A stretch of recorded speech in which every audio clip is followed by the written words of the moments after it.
తప్పు చేసి దబాయిస్తే అది నిజమవుతుందని చంద్రబాబు నాయుడు అనుకుంటే అది ఆయన భ్రమే.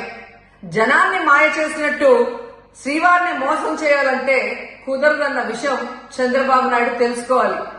నిన్న జగన్ గారు తన తిరుమల పర్యటన మీద స్పష్టంగా ప్రెస్ మీట్ పెట్టడం జరిగింది. అయినా దాన్ని ఒప్పుకోకుండా చంద్రబాబు నాయుడు తప్పుల మీద తప్పులు చేస్తూ మళ్లీ మాట్లాడతాడు. జగన్మోహన్ రెడ్డి గారు తిరుమల రావడానికి భయపడుతున్నాడు, డిక్లరేషన్ ఇవ్వబడుతుంది కాబట్టి ఎస్కేప్ అవుతున్నాడు అని చెప్పి సూటిగా చంద్రబాబు నాయుడు గారికి చెప్తున్నా. చంద్రబాబు నాయుడు జగన్ గారి దమ్ము ధైర్యం గురించి రాష్ట్ర ప్రజలందరికీ బాగా తెలుసు.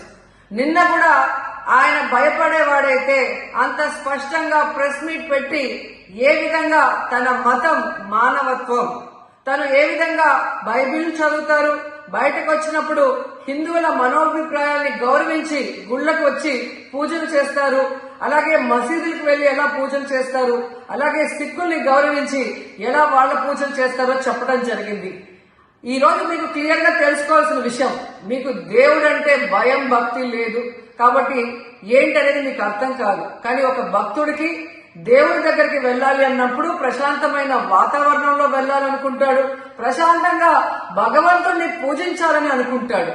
కానీ ఈ రోజు మీరు జగన్మోహన్ రెడ్డి గారు తిరుమలకు వస్తారని అనౌన్స్ చేసిన దగ్గర నుంచి బీజేపీలో కొందరు, జనసేన, తెలుగుదేశం పార్టీ ఎలా అలజడి సృష్టిస్తున్నారో అందరూ కూడా గమనిస్తున్నారు.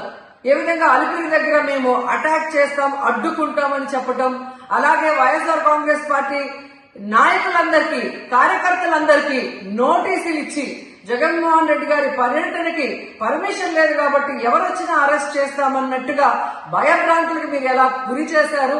అండ్ ఈరోజు కుల రాజకీయాలు చేసి రాష్ట్రాన్ని భ్రష్టు పట్టించడమే కాకుండా మత రాజకీయాలు కూడా మీరు ఎలా చేస్తున్నారో అందరూ కూడా గమనిస్తున్నారు.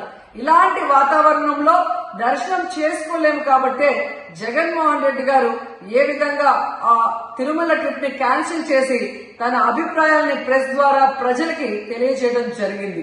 సో నిజమైన భక్తుడు జగన్మోహన్ రెడ్డి గారు ఎప్పుడైనా మళ్లీ వెళ్లి వెంకటేశ్వర స్వామిని దర్శించుకోగలరు. 5 సంవత్సరాలు తన తండ్రి మరి ముఖ్యమంత్రిగా వెంకటేశ్వర స్వామికి పట్టు వస్త్రాలు ఇచ్చారు. జగన్మోహన్ రెడ్డి గారు 5 సంవత్సరాలు మరి పట్టు వస్త్రాలు ఇచ్చిన తర్వాత ఈ నీచమైన రాజకీయాలు చేస్తూ డిక్లరేషన్ పేరుతో మీరు మాట్లాడుతూ ఎవరు అడ్డుకున్నారు అని చెప్పి మళ్లీ దిగజారుడు రాజకీయాలు చేస్తున్నారు.